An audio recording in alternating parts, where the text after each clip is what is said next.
지난번에 이어서 우리가 금강경 법문을 듣고 있습니다마는 야부스님이 송나라 때 야부스님이 붙인 선시의 해석을 하면서 경문을 우리가 또 해석해서 듣고 그 의미를 깨달아가고 있습니다.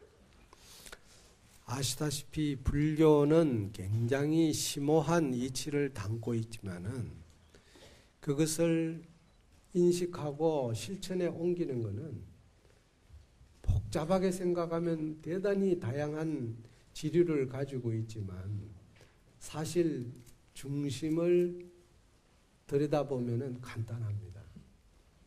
그래서 하은경에서 여러분들이 일체유심조라는 얘기를 한 것을 많이 듣고 있는데 모든 것이 마음의 작용이다. 마음이 짓는 것이다. 이래 했을 때 오늘 지금 야부스님께서 여시, 아문, 일시, 불 어제까지는 지난번까지는 불자까지 해석이 됐는데 오늘은 제429 기수 극고 독원 여대 비구중 1250인구 이런데 거기에 429 기수 극고 독원이 지금 빠졌어요. 그 문장이. 그런데 그건 추가하면 됩니다. 다만 해석만 제가 하겠습니다. 어쨌든 제할 때 있다 하는 그 존재, 즉 존재가 뭐냐. 나라는 것이 있다고 한다면 반드시 상대가 있기 마련인데 우리는 차별을 일으키는 것은 나라는 그 자체를 고집하면은 차별이 생긴다고 그랬습니다. 다시 말해서 나라는 것이 여러 개 가운데에 하나로 존재한다고 인식을 할 때는 차별상이 일어나지 않아요. 바로 내가 너고 너가 나라고 하는 인식이 되니까. 우리가 법성계를 외울 때 일중일체 다중일이란 말을 쓰죠. 하나 가운데 다중이 포함이 되어 있고 바로 그 다중이라는 그 의미는 하나에서 그것이 독립된 절대적 가치를 말하는 것이 아니라 이 세상의 모든 차별은 저마다 객체가 존재하지만은 그 객체 하나하나가 뭉쳐져 가지고 있다고 하는 그것을 분리될 수 없다고 하는 이런 큰 의미를 말하고 있습니다. 그래서 경문을 들을 때는 부처님의 입장에서 경문을 해석하는 걸 들어야 되고 또 한편으로는 중생의 입장에서 경문을 해석하는 걸 들어야 돼요. 그러면은 내용이 부처님의 입장에서 생각했을 때하고 중생의 입장에서 생각했을 때하고 그 경전의 그 해석이 내한테 와 닿는 것이 완전히 달라져요. 그래서 오늘은 존재, 제429 할 때 있다 하는 인데 부처님이 어디 계셨느냐? 429 기수 극고 독원에 계셨다 이 말이죠. 다시 말해서 기수라는 것은 부처님 당시에 기타 태자가 심어놓은 동산. 극고독은 바로 번역하면 수달장자인데 그 수달장자가 그 기타 태자가 심어놓은 동산을 사가지고 그것을 부처님에게 헌시, 즉 부처님에게 공양을 올린 거예요. 보시를 했다 이 말이에요. 그래서 부처님이 거기에다가 기원정사라는 이름을 붙여가지고 거기에서 반야경을 설법을 하셨다 이 말이에요. 그래서 쟤는 즉 기수 극고 독원에 계실 때 이 말입니다. 그런데 그 쟤라는 것은 단순히 문장으로 해석하면은 그냥 거기에 계실 때라는 내용이 되겠지만은 이것을 우리가 있다는 의미가 뭐냐? 이거는 경문하고는 관계없이 존재의 가치를 얘기하는 거예요. 그러면 내가 존재한다고 있다고 했을 때는 뭐냐? 진정한 나를 깨달으려면은 상대가 없는 나를 깨달아야 해요. 즉 나와 상대를 구별짓는 나를 두면 안 된다 이거예요. 뒤에도 이제 금강경에 많이 나옵니다만은 아상인상, 중생상, 수자상, 상이 없어야 된다고 계속 주장을 하고 있는 것은 뭐냐? 결국은 나라는 것이 너무 국집하게 되면은 다시 말해서 상대가 생기게 된다. 그럼 상대가 생기면은 거기에는 시비가 생기게 돼 있어. 그래서 나라는 존재를 너무 내세우지 말라. 그런데 우리가 현실 속에 살아가면서 참 마음에서 나라는 존재를 확실히 깨닫지 못하면은 뭐냐, 작은 나에 국집을 하게 돼요. 작은 나에. 지난번에도 얘기했지만은 강물 속에 강이 1000개면은 달이 1000개가 강물 속에 있잖아. 그러나 달은 실제 달은 하나란 말이에요. 그런데 여러분이 그 물속에 달을, 진짜 그 물속에 달이 있는 줄 알 것 같으면은 그것은 소와 내 존재가 진짜 있는 줄 안다 이 말이에요. 그런데 사실 알고 보면은 나라고 하는 이 존재는 보잘것없는 거예요. 그야말로 본래 하나라고 하는 그 달을 깨달아야 돼. 그것을 우리는 깨달음이라고 하고 마음의 작용이라고 얘기하는 겁니다. 그러니까 이렇게 보면은 너 나에 대해서 너무 구별을 지어가면서 싸우지 않는 거예요. 그러니까 시비라는 것은 반드시 상대가 있어야 시비가 생기지 혼자 있으면 시비가 어디 있어요. 그래서 공부하는 스님들이 갖춰야 할 덕목이 뭐냐. 공부하는데 첫걸음이 무건이야. 말을 하지 말라 이거예요. 말을 하게 되면 시비가 생기는 거예요. 이심전심, 마음과 마음으로 통하는, 마음에서 마음으로 전달해주는 그런 습관을 길러야 한다. 그 참 쉽지가 않습니다. 말은 쉽지만. 그래서 제해놓고 이 아부스님은 뭐라고 해석을 붙이느냐. 객내 수간에 야 부덕 방과 수후 편타라 이래서 객이 오면, 손님이 오면은 모름지기 잘 한번 관찰해봐라. 그 손님을 잘 관찰하라 이 말이야. 하고는 또한 방과하지 말아라. 그 손님을 보고서 손님을 가만히 두지 말라. 두지 말고 어떻게 해야 되냐. 수후 편타라. 뒤를 따라서 문더 쳐라. 이 말은 뭐냐. 다시 말해서 나라는 존재를 확실히 깨달으면은 손님이 오면은 손님이라는 그 생각 자체가 나와 손님을 구별짓는 거잖아. 주객이 나눠져 버려. 그러니까 주객이 나눠지는 그런 의식을 쳐부수라 이 말이에요. 그래서 그 뒤에 보면은 해석이 어떻게 되어 있냐. 본문의 가사에, 본문의 가사에 앉아 내객을 맞이하되 객주와 차별상을 갖게 되면 그 차별상을 부숴야 한다는 것이다. 중생이 부처를 만나 부처가 되면은 중생과 부처의 차별이 끊어져야 진정한 부처가 되는 것이다. 참 이 말은 이 대성경전 속에서만 나오는 얘기야. 내가 진짜 부처가 되려면은 중생도 없는 세계를 볼 줄 알아야 그게 참 부처가 된다.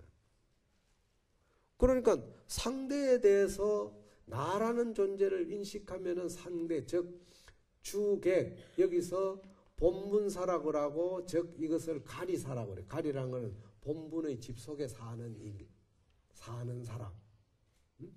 또 우리가 이것을 갖다다가 뒤에 나옵니다만은 도중사라는 말인데, 그것은 바로 객이라는 입장에서, 상대 입장에서 말하는데, 어쨌든 가사라고 하는 본분의 집에 앉아가지고 내게 오는 손님을 맞이해야 돼. 거기에 나가 있고 손님이 있는 차별상을 갖게 되면은 그것은 중생의 모습에서 벗어날 수가 없다. 바로 그런 차별상을 부셔야 된다. 이거 처부수라 이 말이에요. 그런 의식을 부셔야 돼. 그런데 우리는 어떻게 해야 돼요? 손님이 오면은 나라는 존재를 부각시키기 위해서 손님한테 무언가를 대접하면서 자기 내기를 주장하고 자기 모습을 내세우려고 엄청나게 노력하잖아요. 우리 살아가는 모습이 전부 그렇습니다. 그런데 손님 입장에서 나와 손님이 둘이 아닌 똑같은 입장에서 생각하는 마음을 가진다는 것은 이거는 정말 쉽죠. 무심으로 해야 돼. 무심으로 맞이해야 돼. 손님을 맞이해야 돼. 그게 쉽지가 않아요. 우리 현실 사회 생활 속에서는 도저히 이게 수용이 안 되는 얘기예요. 그렇지만은 여러분들이 진짜 마음을 깨달아 가려면은 그런 의식을 자꾸 부셔가야 된다 이거야. 부처가 되기 위해서는. 다시 말해서 진정한 부처의 세계에는 중생이 없어. 중생이 없다고 볼 줄 알아야 된다. 그래서 부처님께서 최초의 깨달음을 얻으시고 난 뒤에 우리 중생에게 뭐라고 말씀하셨나? 기재라고 그래서 기재. 참 기이하고 기이하도다. 왜 그러냐? 내가 깨닫기 전에는 몰랐는데 깨닫고 나서 중생을 보니까 중생이 모두 다 나와 똑같더라. 조금도 다름이 없더라. 그런데 왜 중생과 부처가 나눠지느냐 이게. 그것은 바로 무명의식 때문에 그런 거예요. 마치 하늘은 구름이 없으면 태양이 모든 빛을 평등하게 다 비춰주니까 확 소통이 돼 있는 거야. 그런데 구름이 끼어가지고 어두우니까 구름 위에는 밝은데 밑에는 어둡단 말이야. 비가 오고. 여러분들 비 오는 날 비행기 타고 올라가 봐요. 저기 구름 위에 올라서 버리면은 환한 햇볕이 그냥 비치잖아. 근데 밑에는 흐리고 비가 오는 거예요.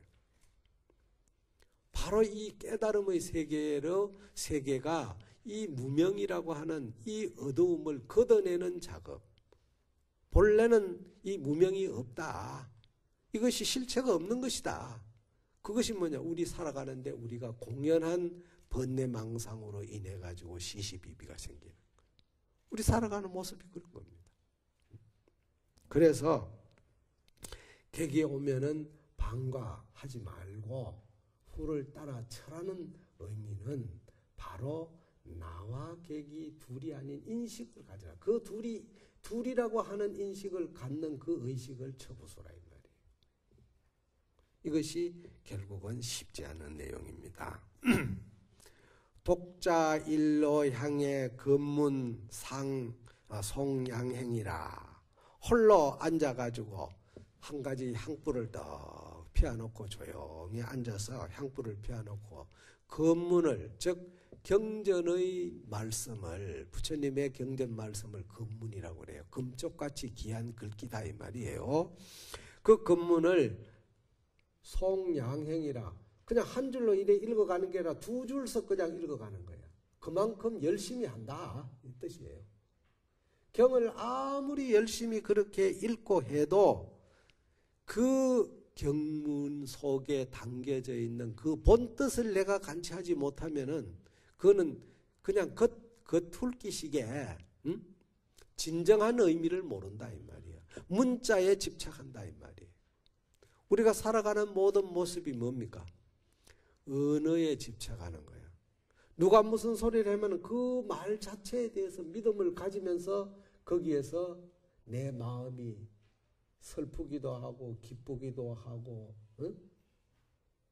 담담하기도 하고 두렵기도 하고 온갖 생각이 일어나는 거예요. 그런데 그 말은 자체는 실체가 없는 거란 말이에요. 그러니까 그 말이 전달되는 진정한 의미를 우리가 간취해야 되는데 그걸 딱 봐야 되는데 소리만 듣고 우리가 판단을 하는 거예요. 그래서 시비가 벌어지는 거예요. 참 이 마음 서는 방법을 여러분들이 이 금강경을 통해서 하나씩 배워갈 때 그때 지혜가 정장하는 거예요. 지혜롭게 사는 그 방법이 나타나게 됩니다. 지혜는 언어로 설명이 안 돼요. 여러분들이 마음을 하나씩 변화해가는 즉 개조해가는 그 생활이 이어질 때 거기에 지혜가 나타나게 돼요. 이 금강경의 대성경전의 법문을 여러분들이 들으면서 그런 마음의 변화가 일어나지 않는다면 의미가 없는 거예요. 그런데 어쨌든 부처님이 49년 동안 21년간을 이 반야경을 설하신 이유를 여러분들이 이 경전 내용을 공부해가면서 하나씩 깨달아야 돼요. 응?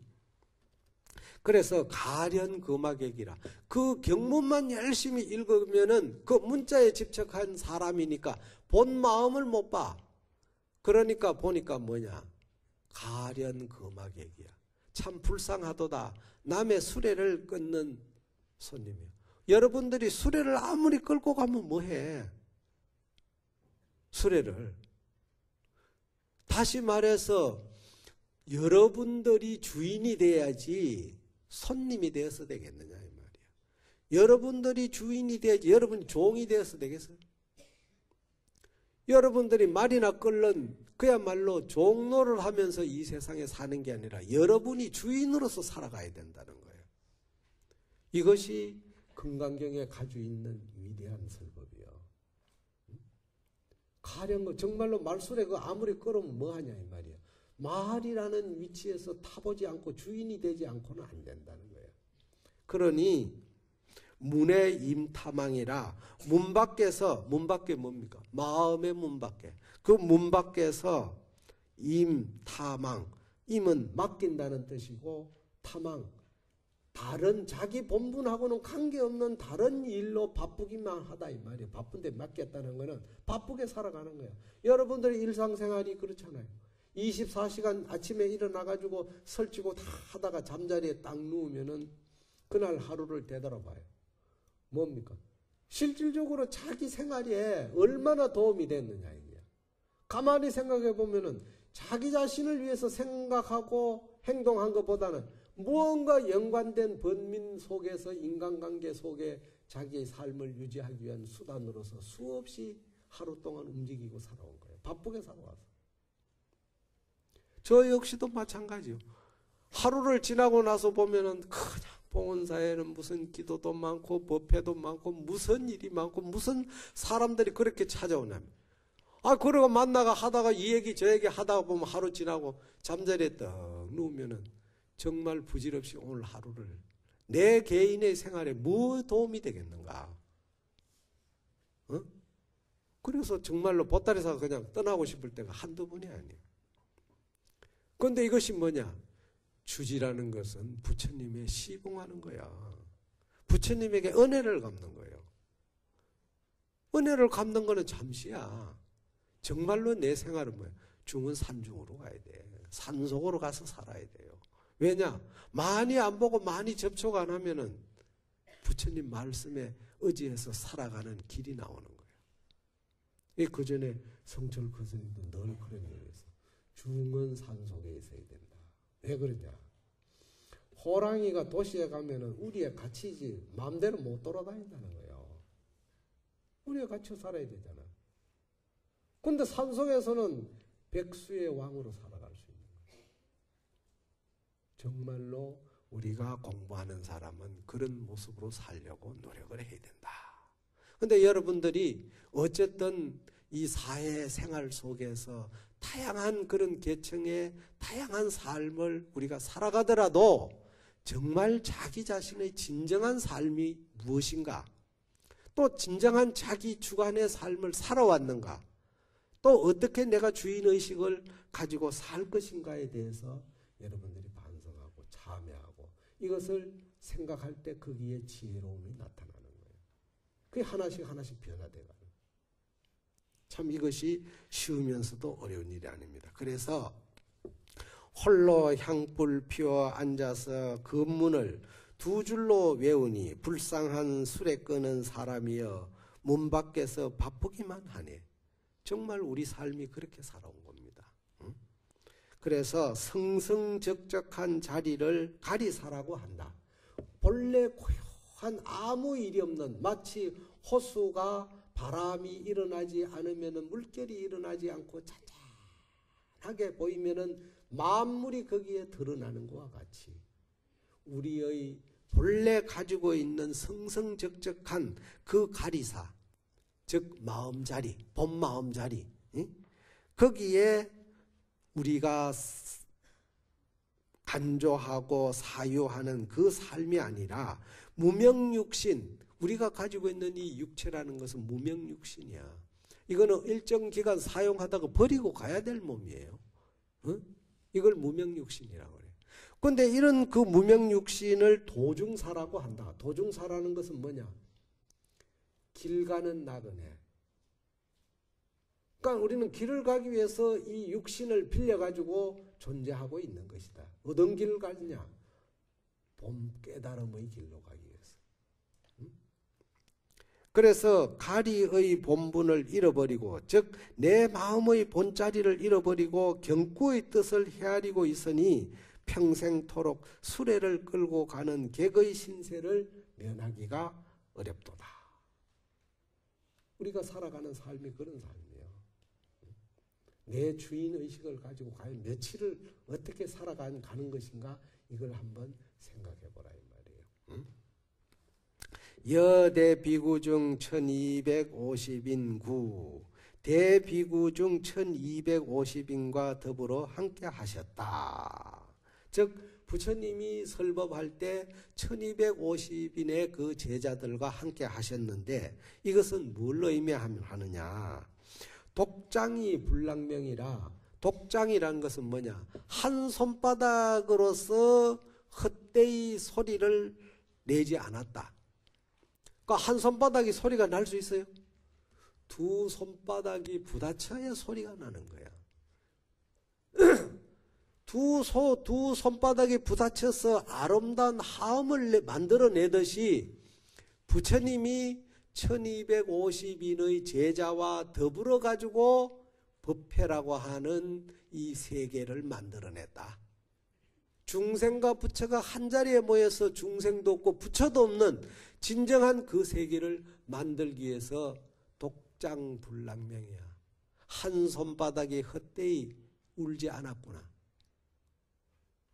다시 말해서 부처가 부처의 자리에서만 만족하지 않았고 중생과 더불어서 부처도 중생도 없는 세계를, 이것을 우리는 하음세계라고 그래요. 이런 세계를 창안해내기 위해서 금강경을 설법하신 것이다. 이걸 지금 얘기하는 거예요. 그래서 대비구 중 1250인과 함께하며 한쪽 손바닥이 헛되이 울리지 않았네. 스승과 제자가 한자리에 모여 법석을 마련한 것은 주객을 나누는 것이 아니야. 다시 말해서 내가 설법을 하고 너희들은 설법을 들어라. 이 설주와 청자, 법을 듣는 자와 이걸 구별짓기 위해서 그 법회를 만드는 게 아니다 이거야. 그 뭐냐? 다시 말해서 두 손바닥이 합하여 한 소리를 일으키는 설주와 청객이 장엄하여 묘음의 창화를 이루게 되는 것이다. 묘음의 창화를. 바로 부처님이 제자들과 함께 정말로 부처도 없고 중생도 없는 이 우주의 하음세계, 아름다운 세계를 창안해내기 위해서 설법을 하시게 됐다. 우리가 보통 일반적으로는 부처님이 중생을 위해서 설법했다 이렇게 듣고 있었잖아요. 그런데 진짜 부처님의 참뜻은 바로 스승과 제자, 즉 설주와 청객이 장엄하여 합하져 가지고 묘음의 창하, 정말로 표현할 수 없는 아름다운 그 소리, 미묘한 소리의 그 모습을 하연해내기 위해서 법문을 선하셨다. 이 의미를 여러분들이 안다고 하면은 한이심이 절로 나는 거야. 기쁜 마음이 절로 나는 거야. 그래서 금강경의 저 말미에도 중간에도 나오고 말미에도 나옵니다마는 모든 제자들이 이 부처님의 말씀을 듣고 비루 체업이야. 눈물을 흘렸다. 감격의 눈물을 흘렸다는 말이 나와요. 부처님이 우리를 위해서 설한 것이 아니라 정말로 우리에게 우리도 없고 부처도 없는 이 아름다운 하음세계를 만들어내기 위해서 설법을 하셨구나. 이 뜻을 알게 되는 거예요. 그러니까 얼마나 기뻐. 스승과 제자도 구별짓지 아니하고 중생과 부처도 구별짓지 않는 이 소리가 울려진다면 그것이 바로 진정한 소리야. 진정한 법문이야. 그래서 그 설법의 모습을 어떻게 표현했느냐. 외외당당의 만법 중앙이라. 외외당당은 뭡니까? 높고도 높고 당당하며, 당당하고 당당하며. 그 부처님이 금강경을 설하시는 그 모습은 높고도 위대하고 당당하다 이 말이야. 왜 당당이야? 마음법 중왕이라 마음법 가운데 왕이시여. 부처님이야말로 왕이다. 32산 백천종광이라 부처님은 32상, 육신은 32상을 갖추어 있고 부처님이 말씀하시는 그 마음의 빛은 백천종광이야. 마치 한 태양이 수많은 생명에게 빛을 나눠주듯이 백천종광이야. 범성이 처망하고 외도가 기양이라 범부와 성인이 부처님을 우러러보고 외도들이 돌아와서 부처님께 항복하셨네. 여러분들이 생각해봐요. 부처님이 중생을 위해서 나는 깨달은 자고 너희는 깨닫지 못했다 하는 이런 차별상을 가지고 법문을 하셨다면 그는 진정한 법문이 아니에요. 그런 차별상이 없는 말씀을 하셨기 때문에 바로 모든 성인과 범부가 처막 우러러본다 이 말이에요. 우러러보고 외도들이 부처님께 돌아와 항복을 하셨다. 마기 자용의 난득견이요 분리기원의 대도량이로다. 자용, 자비스러운 얼굴을 얻어 보기가 정말 친견해 보기가 어렵다고 말하지 말라. 자비스러운 얼굴, 자용, 진짜 부처님을 만나보기 어렵다고 이러지 말라 이 말이에요. 왜 그러냐? 분리기원 대도량이야. 기원 대도량을 떠나지 않으셨다. 항상 존재하고 있다. 이 말은 뭐냐? 다시 이것을 쉽게 번역하면은 기원 대도량은 드러나 있는 형상이니까 우리의 육신을 말하는 거예요. 육신 속에는 뭐가 있어요? 자용이 있어. 모두가 자비스러운 얼굴이 다 갖춰져 있어요. 그런데 어떤 사람은 자비스럽고 어떤 사람은 자비스럽지 못한 건 뭐냐? 그것이 바로 깨닫지 못한 중생의 업이라고 하는 그 무명업 때문에 그런 거예요. 그 업식을 걷어내면은 모두가 다 자비스러운 거예요. 모두가 다 부처야. 조금도 모자람이 없다는 거예요. 그러니까 따로 우리가 법당에 가가지고 부처님 앞에 절을 하는 이유가 뭡니까? 부처를 통해서 내 부처를 만나기 위해서 절을 해야 되는데 우리는 어떻게 절해요? 그렇게 절을 하려면은 내 부처에게, 즉 부처를 통해서 내 부처를 찾기 위해 절하면은 그 절을 한 번 하고 두 번 하고 세 번 하고 네 번 하고 이것이 반복될수록 그 사람은 자기 마음을 더 낮춰가는 거야. 자기 부처의 세계로 자꾸 가니까 더 겸손해지고 더 말도 적어지고 더 모든 존재에 대해서 생명을 사랑하는 포용하는 넓은 마음을 갖게 되는 거예요. 그런데 절할 때는 그렇게 착하지만 법당문만 나오면은 전부 각자 각양각색이에요. 이게 중생이에요. 우리 모습이 그렇잖아요. 그러니까 가련 거마객이야. 정말로 참 수레나 끊는 주인이 한번 되어보지 못하고 항상 객으로 살아가는 모습이니까 문해가 임타방이야. 항상 마음 밖에서 그냥 바쁘게 살아가고 있다. 우리 삶이 그런 거야. 그래서 높고 높아 당당하며 마음법 가운데 왕이라네 32상의 100,000가지의 빛이네. 성인 범부 우러러보고 외도가 돌아와 항복하네. 자비스러운 얼굴 보기 어렵다 하지 말라. 기원의 큰 도량에 언제나 계신다네. 기원대도량은 부처님이 설법한 곳이지만 여기서 기원대도량은 우리의 육신을 말하는 거다 이 말이에요.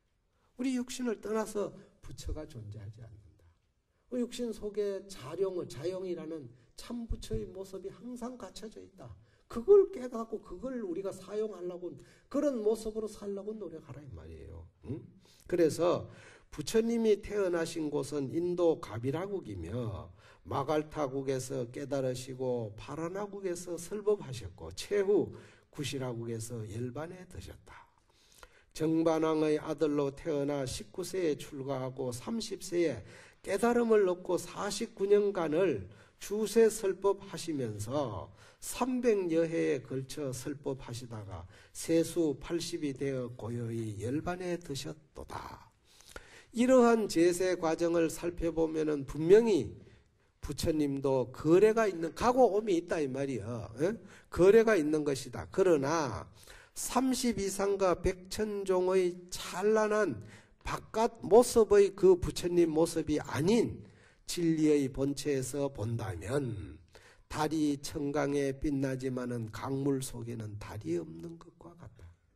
부처님이 거래가 있었지만 그건 우리 중생을 위해서 존재했을 뿐이지 부처의 세계에서는 강물 속에 본래 달이 없는 거야. 응? 그래서 인간이 살아가는 생활 공간은 다르지만은 허공은 어딜 가나 가득한 것 같다. 마치 다시 말해서 세상과 출세 간의 차별 인식이 끊어지게 된다면 사람마다의 육신이 기원 대도량이 되어서 그 속에는 언제나 자용이 있다는 것이다. 따라서 본분의 자용을 보지 못한다고 하지 말라는 것이다. 넓은 의미로 보면은 부처님이 1200 제자와 언제나 함께 하시는 것과 같이 언제나 설법을 하고 있는 것이다. 그래서 우리가 나가면은, 문 밖에 나가면은 새소리, 닭소리, 온갖 그 소리가 그대로가 법문이라고 하는 깨달음을 가져야 돼. 자, 봄이 오면은 만물의 꽃이 성장하고 있어요. 만물의 꽃이 개하고 있는 그 모습을 보면서 뭘 생각해야 돼? 바로 꽃이 가지고 있는 향기를 내가 관치해야 돼. 꽃만 보고 야 그거 좋다 하면 뭐하냐 이 말이야. 사람이 아름다운 꽃을 보면은 꼭 가까이 가가지고 향기를 맡으면서 향기가 좋다. 이런 찬사를 수천 번 하면 못하냐 이 말이야. 아, 꽃도 저마다 향기를 바라듯이 내 인간의 꽃도 내 마음의 향기를 바라야지. 꽃에 가지고 있는 향기를 통해서 내 마음의 향기를 바라보자. 그것을 배워야 진정한 봄의 의미를 깨닫는 거예요. 그런데 우리는 좋은 꽃을 보면은 저 꽃 좋다. 아이고 향기 좋다. 그 바깥 그걸 우리는 외경이라고 하는데 바깥 경계라고 하는데 거기에 치우쳐가지고 마음을 뺏겨버려. 자기가 다 그와 같이 정말로 아름다운 꽃과 향기를 다 가지고 있으면서 자기 거는 잊어버리는 거야. 잊어보고 사는 거야. 우리가 살아갈 때 태어나가지고 성장기, 또 장년기, 또는 중년기, 노년기, 황혼기 이 과정을 쭉 보면은 마치 사계절의 변화와 무엇이 다릅니까? 똑같잖아요. 그런데 사계절의 변화가 끝난다고 해서 끝나는 게 아니라 또다시 반복하는 거야.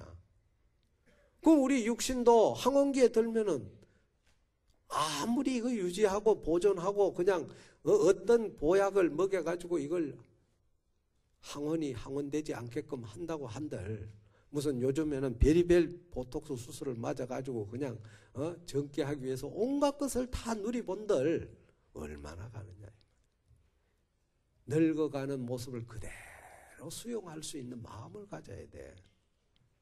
응? 여러분들 봐요. 짐승이나 심지어 식물까지도 자연의 변화에 순응하지 않는 짐승이 어디 있습니까? 가축이 어디 있으며 식물이 어디 있어요? 그대로 변화해 가잖아요. 우리도 그 모습으로 살려고 가야 돼요.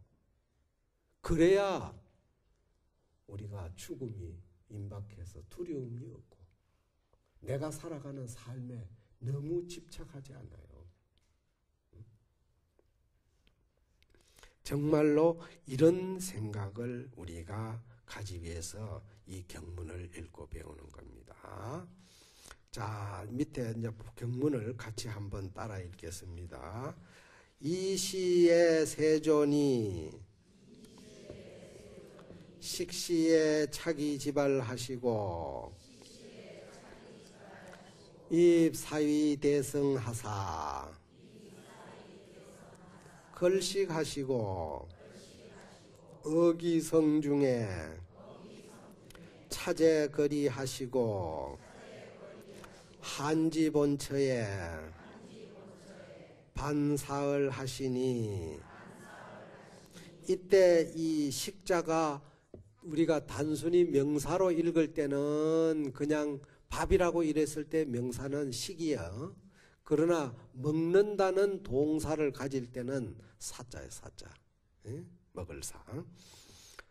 수이발 하시고 세족이 하시고 푸자이자 하시다. 이때에 세존께서 공양하실 때에 가사를 입고 바루를 가지고 사위대성에 들어가 밥을 빌며 그 성중에서 차제로 걸식해 마치시고 본 처소로 돌아오셔서 밥을 자수시는 것을 끝마친 후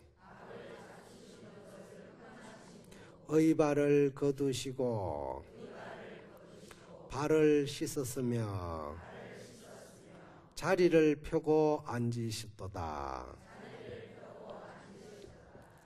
자, 이 내용을 우리가 제대로 알면은 금강경 아니라 모든 경전의 법문은 이 속에서 끝나는 거예요. 부처님의 일상의 모습을, 하루 일상의 모습을 그대로 짤막한 이 문장 속에 표현을 했는데, 이것이 뭐냐? 넓게 표현하면 인생살이야. 넓게 표현하면.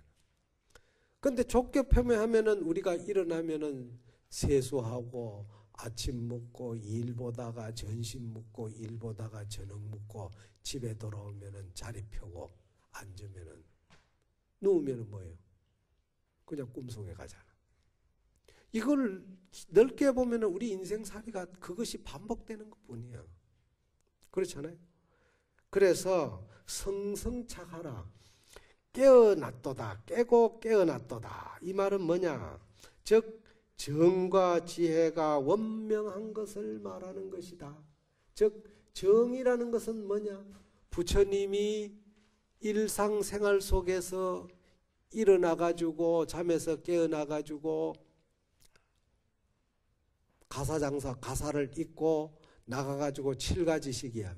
7집을 찾아다니면서 밥을 보시받고 그 다음에 돌아오셔가지고 그 밥을 잘 드시고는 그 다음에 의발, 즉 드시던 그릇을 다 걷어 씻고 씻어가지고 딱 제자리에 놓고 그 다음에 세족이 발을 씻고 자리를 펴고 딱 앉았다. 정에 들어가셨다. 이것은 뭐냐? 그 정이라는 것을 앉는다고 하는 그 자체는 고요한 생활의 모습이야. 그러니까 고요한 생활의 모습에 들어가지 않고는 지혜가 절대 정장할 수가 없어요. 지혜로워질 수가 없습니다. 지혜로워질 수가. 그래서 선정에 든다는 의미는 뭐냐? 여러분들 육바라밀을 얘기할 때 보시, 지계, 인욕, 정진, 선정. 그 다음 마지막에 뭐예요? 지혜. 그러니까 선정에 들어가지 않고는 지혜가 안 나오는 거야. 결국은 우리가 보시하고 지계하고 인욕하고 정진하는 이것은 뭐냐? 결국 선정에 들기 위해서 하는 것이고 선정에 들어야 지혜가 나오는 거예요. 마지막에 지혜가 있는 거예요. 그러면 여기에서 지금 봐요. 육바라밀이라고 하는 그 내용이 그대로 다 들어있습니다. 자, 부처님이 우리가 일어나가지고 의발을 입고 차제로 집집마다 다니면서 즉 걸식을 했다. 그럼 걸식의 의미를 우리는 단순히 생각할 때 어디로 간다고 생각하잖아요. 예? 그런데 어디로 간다고 생각하는 것은 육신의 몸을 보호하기 위해서 음식을 얻으러 간 거지만은 사실은 그 음식을 부처님에게 올리는 사람은 뭡니까? 그 사람의 입장에서 보면 뭐 보시를 하는 거잖아. 그러니까 누군가에 줄 수 있는 마음을 자꾸 베풀게 할 수 있는 것은 뭐냐? 공양을 많이 다니면서 그 사람들에게 즉 보시를 하도록 얘기하는 거예요. 그러니까 스스로 보시하는 마음이 생긴다 이 말이야. 그러면 보시하는 마음이 생기게끔 내가 노력하면서 뭐가 필요합니까? 그 보시하는 마음을 가지려면 인욕이 돼야 돼. 인욕이 없이는 안 돼. 또 뿐만 아니라 보시하는 마음을 갖게 하려면 뭐냐? 의발, 정장을 해야 된다. 가사를 입고 여법하게 해야 되는. 그걸 우리는 지계라고 그래요. 여법하게. 법도에 어긋남이 없이 우리가 의식을 갖추는 것을 지계라고 해요. 바로 그 지계 속에서 인욕이라는 것이 필요하다. 나는 내 평생에 사실은 글씨 한번 못 해봤어요. 우리가 처음 입사해가지고 출가해서 글식을 한번 해보자 해서 도반들이 모여가지고 시장에 한번 가려고 갔는데 대구끄진 해인사에서 대구끄진 나오긴 나왔는데 참으로 부끄러워 못하겠더라고. 지금 생각하면 지금은 할 수가 있지. 왜냐? 부끄러움이라는 그렇게 무슨 내 자신에게 그게 뭐 큰 의미가 있는 게 아니니까. 응? 그런데 바로 그것이 인욕의 마음이 없기 때문에 그런 거야. 부끄러운 것은 뭐냐? 자기라는 것이 아직까지 자기 존재를 조금이라도 인식하기 때문에 그런 거거든. 응? 그래서 그 인욕이 없어야 되고. 그 다음에 뭡니까? 정진. 그 여법하게 바로 그 공양을 받아가지고 와서 그 먹고 하는 이 생활 자체가 정진이에요. 왜 정진이냐? 바로 선정에 들기 위해서 하는 거예요. 노력하는 거예요. 정진은 노력이에요. 그래서 공양을 다 들고 말이지, 예? 발을 씻고 자리를 펴고 선정에 들어간. 그것은 바로 선정과 지혜가 둘이 아니라는 것을 보여주는 거다. 그래서 정과 지혜가 원명한 것을 말하는 것이다. 그러니 바로 우리가 부처님이 자리를 펴고 선정에 드신 그 모습을 보고 여러분들도 깨달아야 된다. 깨어나야 된다. 이게야. 성성차가라. 깨어나고 깨어나라 이 말이야. 어? 정말로. 그 다음에 스님께서 송을 읊힌 거야. 그 모습을 보고 뭐라고 송을 읊느냐. 반사을해 세족이여 부자 자례가 수공이라 밥을 드시고 마친 다음 발을 씻으셨네. 밥을 드시고 마친 다음에 발을 씻었다 이 말이야. 그 다음에 자리를 펴고 앉으신 그 뜻, 그 의미가 수공이야. 누가 함께 알겠는가? 응? 향하 문장의 지부지야. 아래 긴 문장을 즉 이시세존 식시차기 지발하는 이 문장을 아는가 모르겠는가? 강간평지의 파도기로다. 보고 한번 보아라. 평지의 파도를 일으켰도다. 그러니까 야부스님이 뭐라고 말씀하셨냐면 부처님이 그야말로 중생을 위해서 마지막에 한 그 모습을 뭐냐?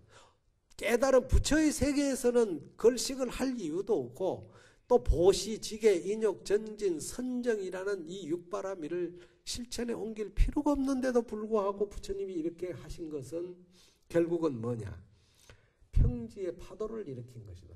아무렇지도 않는 고요한 상태에서 부처님이 괜시리 중생을 만들어냈다고 지금 한방 치는 거야. 그건 부처를 쉽게 말해서 치는 것이 아니라 우리가 그런 인식을 갖지 말아라 이거야. 그래서 부처님이 무심으로 설법을 하고 중생은 무심으로 설법을 들어야 되지 부처와 중생이 즉 설자와 정객이 나눠지는 설주와 정객이 나눠지는 세계에서 법문을 들어서는 안 된다. 참 이거 정말 대성경전의 경지 아니야. 여기에서 우리가 지금 그런 생각을 할 수 있겠어요? 사실 어렵잖아요. 그러나 우리가 이런 마음을 깨달아 봐야 돼. 그렇지 않으면은 그냥 겉모습에 치우쳐서 30 이상과 80 종강에 치우쳐 가지고 살아가는 것뿐이야. 응? 그래서 부처님이 성중에 들어가 밥을 비로와 드시고 발을 씻은 것은 중생의 일상과 다름이 없음을 보여주신 것이다. 그러나 자리를 펴고 고요히 앉으신 뜻을 누가 알겠는가? 성건방편에 의지하면은, 여기서 성건방편이라는 것은 뭐냐? 부처님이 중생을 교화한 것은 방편이다. 다시 말해서 중생을 위해서 어쩔 수 없이 하신 말씀이지, 부처의 세계에서는 49년 설법이 필요 없는 거다 이 말이에요. 그렇기 때문에 중생을 위해서 하셨기 때문에 이거를 우리는 성건방편. 성건, 건이라는 것은 뭡니까? 가상, 실체가 아닌 가상, 좋은 하나의 말씀을 우리에게 깨닫게 해주기 위해서 하는 거다. 마치 부모가 어린 아이에게 정말로 사랑하는 모습을 갖기 위해서 아이에게 뭐라고 합니까? 아이가 울면은 바깥에 호랑이 왔다. 호랑이가 안 왔는데도 호랑이 왔다는 건 뭡니까? 아이의 울음을 거치기 위해서 하는 거야. 다시 말해서 부모가 그 아이를 사랑하는 마음으로서 그 아이의 울음이 더 크게 나가지 않기 위해서 밖에 지금 호랑이 왔다고. 거짓말을. 그걸 성건방편이라고 그래요. 악이 없는 진정한 소리를 내는 것을 우리는 성건방편이라고 그래요. 응? 그래서 이런 성건방편에 의지해서 본다면 분명 부처님이 동쪽으로 서라고, 서쪽에 가서 서라고, 행으로도 서라고, 또는 수직으로도 설하신 것이 있지만은 진실에 의지해 본다면은 인린분상의 사람의 분상에서 청천백일과 같은 분명한 성령이 있다. 저마다 다 이 육신 속에 참 부처가 들어있다 이 말이에요. 그러므로 부처님의 일상의 모습을 평지에 파도를 일으킨 결과가 된다는 것이다. 그러니까 참 부처의 세계에서 보면 공연히 부처님이 파도를 일으킨 결과다. 다시 말해서 아이의 울음이 필요하기 때문에 울음이 일어나니까 엄마가 거짓말로 호랑이가 왔다고 했지. 울지 않는 아이한테 그 소리 할 필요가 있어요, 없어요? 필요 없잖아요. 응? 그래서 평지에 파도를 일으켰다는 것은 부처의 본분, 저마다의 본분 자리에서 봤을 때는 그렇다 이게야. 그러나 이 또한 모양다리가 있는 생활 속에서 모양이 없이 소소영영한 진실을 찾아야 한다는 것이다. 우리가 가지고 있는 저마다의 모습 속에서 정말로 드러나지 않는 진정한 자기 마음 부처를 찾아야 된다. 소소영영한. 그건 물들지 않는. 그래서 부처님께서 걸식을 하고 밥을 드신 것은, 즉 부처님이 걸식을 하시고 밥을 드시는 그 모습은 당신의 육신을 보호하기 위해서 했다기보다는 중하근자를 위한 것이다. 중근기 하근자. 즉 지혜가 아주 출중하게 뛰어난 사람에게는 그런 얘기를 안 해도 돼. 보통 우리가 영리한 말을 뭐라고 그래요? 채찍을 한번 탁 들면 말이 그냥 금방 가는 거야. 안 때리도 주인이 채찍만 딱 들면 말이 그냥 손살같이 가는 거야. 진짜 아이들이 영리한 아이는 엄마가 한번 울지마 하면 딱 울음을 거쳐. 영리하지 못하니까 울지 마라 해도 계속 울어제끼는 거야. 그러니까 할 수 없이 호랑이가 온다고 거짓말을 하는 거야. 깨달음의 가는 방편, 즉 부처님이 우리 중생을 위해서 설법하신 것은 바로 그거다 이게야. 그러니까 부처님이 가사를 입고 어발을 들고 가서 걸식을 하시고 그 밥을 드신 모습은 중하근자, 중근기 하근자, 아주 지혜가 출중한 사람을 위해서 한 상근근자가 아니고 우리가 깨닫지 못한 정말로 업력이 두터운 중생을 위해서 하신 설법이다 이게야. 그래서 그런 중하근자를 위한 것이고, 자리를 펴고 고요히 앉은 뜻은 뭐냐? 상근지자. 말이 필요 없고 자리를 펴고 고요에 앉은 그 모습을 여러분이 깨닫는다는 것은 말이 필요 없는 거야. 아까 얘기했듯이 말을 소위 타고 가는 주인이 채찍을 들면은 때리지 않아도 말이 알아채가 손살같이 가듯이 상근자는 부처님이 자리를 펴고 앉으니까 그 모습을 아는 거예요. 부처님이 왜 저렇게 앉아 계신 그 뜻을 아는 거예요. 그 뜻을 알았다면은 경문의 내용을 다 들을 필요가 없지. 알았다면은. 왜냐? 뒤에 내용은 계속 반복이야.